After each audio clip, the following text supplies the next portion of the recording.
O beijo. Um gesto tão simples, mas carregado de significado. Um beijo pode selar um amor, confortar uma alma ou celebrar uma amizade. Na Bíblia, vemos uma mulher pecadora que, em um ato de profunda adoração e arrependimento, beija os pés de Jesus, lavando-os com suas lágrimas. Um beijo de amor puro, de entrega total. Mas na mesma narrativa bíblica, outro beijo se destaca, manchado pela mais sombria das intenções. O beijo de Judas. Como pode o mesmo gesto carregar tanto amor e tanta traição? Hoje, vamos mergulhar na complexidade do beijo que selou o destino da humanidade. Um beijo que ecoa, através dos séculos, nos ensinando sobre a natureza humana, a soberania divina e o amor incompreensível de Cristo. Para entender a cena, precisamos voltar no tempo, para a escuridão do jardim do Getsemane. Por que um beijo? Por que um sinal tão íntimo foi necessário? A resposta está no contexto prático daquela noite. O Getsemane era um lugar escuro, iluminado apenas pela luz da lua e talvez por algumas tochas. A guarda do templo e os soldados romanos que acompanhavam Judas precisavam de uma forma inequívoca de identificar Jesus entre seus discípulos.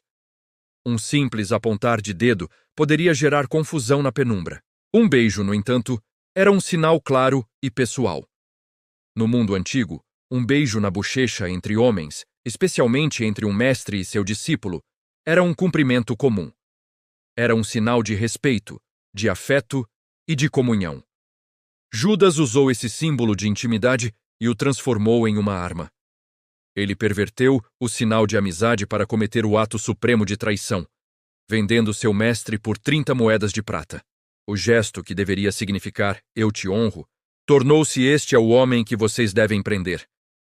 Essa escolha revela a profundidade da sua depravação. Ele não apenas entregou Jesus, mas o fez usando a fachada da amizade, tornando a traição ainda mais dolorosa e chocante. A análise espiritual deste momento é ainda mais profunda. Pense na proximidade física. Judas estava perto o suficiente para beijar Jesus, para sentir sua respiração, para olhar em seus olhos. Nenhum outro discípulo, naquele momento, estava tão perto. E, no entanto, ninguém estava tão distante espiritualmente. Judas caminhou com Jesus por 3 anos. Ele ouviu os sermões, testemunhou os milagres, partilhou do pão. Ele teve todas as oportunidades para conhecer verdadeiramente o coração do Mestre, para se entregar a ele como a mulher pecadora fez. Mas seu coração estava em outro lugar, envenenado pela ganância e pela desilusão. A proximidade física não garantiu a intimidade espiritual. Isso é uma lição poderosa para todos nós. Podemos estar na igreja todo domingo, ler a Bíblia, participar de atividades, mas se nosso coração não estiver verdadeiramente rendido a Cristo, estamos tão distantes quanto Judas estava no Getsemane. E qual foi a reação de Jesus? Em meio à mais vil traição, o que ele diz? A resposta é desconcertante. Olhando para o homem que o estava entregando à morte, Jesus o chama: Amigo, amigo, para que vieste? Nessa única palavra, vemos a soberania e o amor de Jesus em plena exibição. Ele não foi pego de surpresa. Ele sabia o que estava acontecendo. Ele sabia do plano de Judas desde o início. A palavra amigo não é dita com ironia, mas com uma tristeza profunda. É como se Jesus estivesse dando a Judas uma última chance de se arrepender, estendendo a mão mesmo quando a traição se consumava. Esse momento revela que tudo estava acontecendo segundo o plano soberano de Deus. Jesus não foi uma vítima indefesa. Ele era o Cordeiro de Deus caminhando voluntariamente para o sacrifício. Ele estava no controle total da situação, cumprindo a profecia e o propósito para o qual veio ao mundo. O beijo de Judas não forçou a mão de Deus. Ele apenas serviu como o instrumento humano dentro do plano divino de redenção. O contraste entre os 2 beijos que mencionamos no início é a essência do Evangelho. De um lado, temos o beijo de adoração da mulher pecadora. Ela reconheceu sua condição, seu pecado, e se lançou aos pés de Jesus em busca de perdão e de um novo começo. Seu beijo foi um ato de fé, de humildade e de amor genuíno. Ela encontrou redenção. Do outro lado, temos o beijo de traição de Judas. Um beijo calculado, frio, motivado pela ganância. Um beijo que representava a rejeição do amor e da verdade que ele conheceu de perto. O caminho de Judas terminou em desespero e tragédia. Esses dois beijos nos apresentam uma escolha. Qual beijo representa o nosso coração hoje? Somos como a mulher que reconhece sua necessidade de um Salvador e se derrama em adoração? Ou somos como Judas, que se aproxima de Jesus com motivos ocultos, com um coração dividido? O beijo de Judas, embora seja um ato de traição, nos leva diretamente ao coração do sacrifício de Cristo. Foi esse beijo que deu início aos eventos que culminaram na cruz. E na cruz, vemos a resposta definitiva de Deus ao pecado humano. Jesus, o homem traído com um beijo, se entregou voluntariamente para pagar o preço pelos nossos pecados, inclusive o pecado da traição. Ele não se defendeu no jardim. Ele não chamou legiões de anjos para resgatá-lo.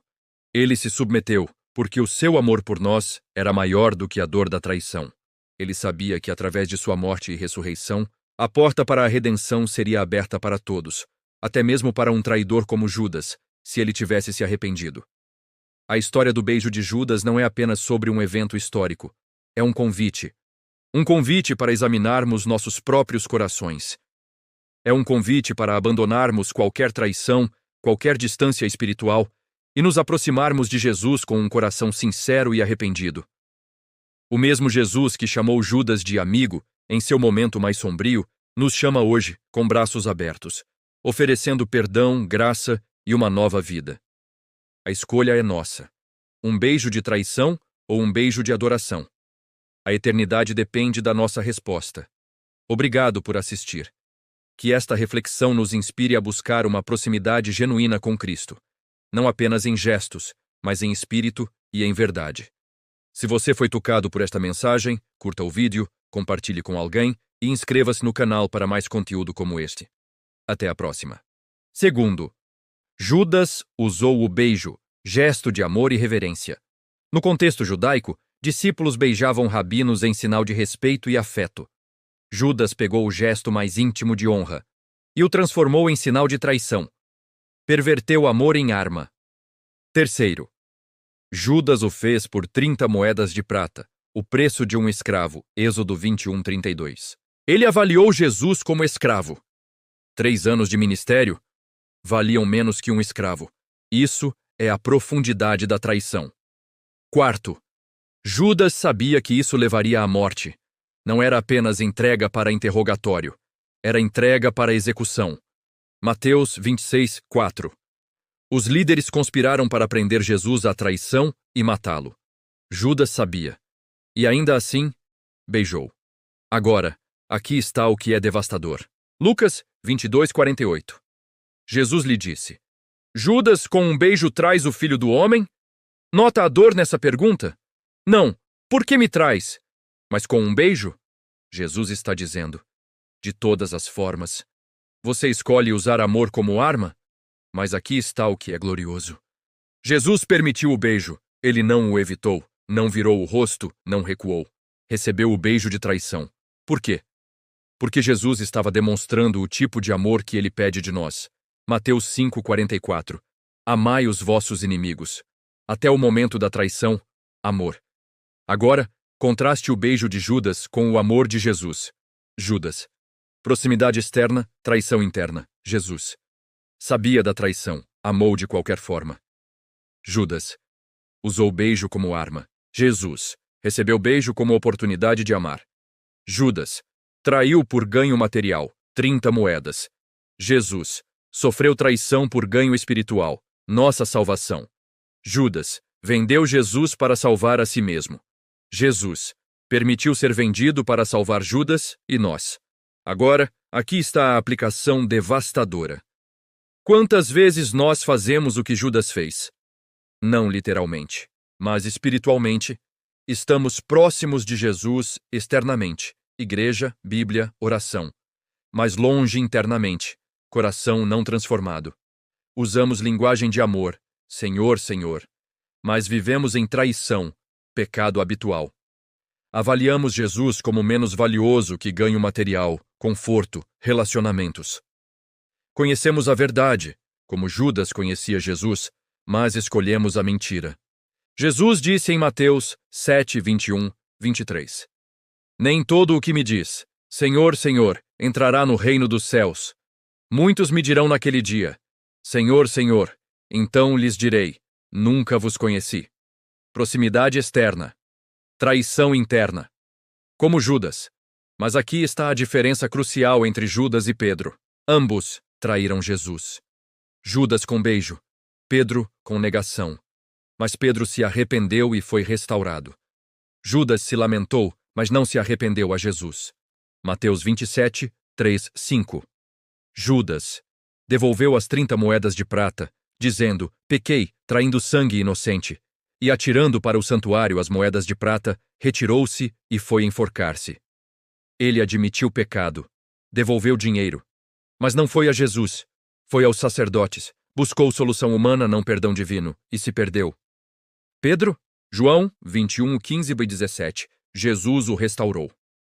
Simão, amas-me? 3 vezes, uma para cada negação. Pedro chorou, arrependeu-se, voltou a Jesus e foi restaurado. A diferença? Pedro correu para Jesus, Judas correu de Jesus, e isso faz toda a diferença. Então, o que você faz com essa verdade? Primeiro, examine sua proximidade. Você está perto de Jesus externamente, mas longe internamente?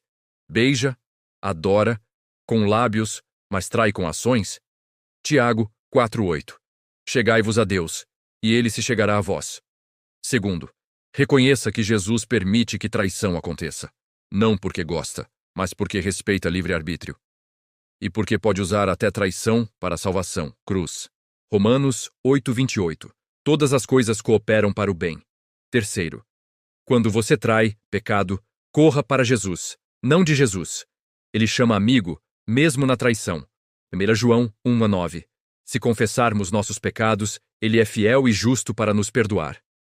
Quarto, valorize Jesus corretamente, não como 30 moedas, como tudo. Filipenses 3:8. Tudo considero como perda, comparado com a suprema grandeza do conhecimento de Cristo. Deixe-me fechar com oração. Pai, obrigado pelo contraste devastador entre beijo de Judas e amor de Jesus. Perdoa-nos por quando estamos próximos externamente, mas longe internamente. Por quando beijamos com lábios, mas traímos com ações. Por quando avaliamos Jesus como menos importante que ganho material. Ajuda-nos a ser como Pedro, não como Judas. Quando traímos, a correr para ti, não de ti. Obrigado porque mesmo no beijo de traição, Jesus demonstrou amor, e esse amor nos salva. Em nome de Jesus. Amém. Amigo. Judas beijou Jesus, mas o traiu. A questão não é, já fizemos isso? Mas, o que fazemos agora? Corra para Jesus. Ele ainda chama amigo. Ainda oferece perdão. Não seja Judas, seja Pedro. Arrependa-se e seja restaurado. Se esta mensagem tocou seu coração, inscreva-se. Próxima vez. Por que Jesus escolheu Judas, sabendo que trairia? A resposta revelará a soberania divina. Até lá, lembre-se. Jesus permite traição, mas oferece restauração. Escolha sabiamente.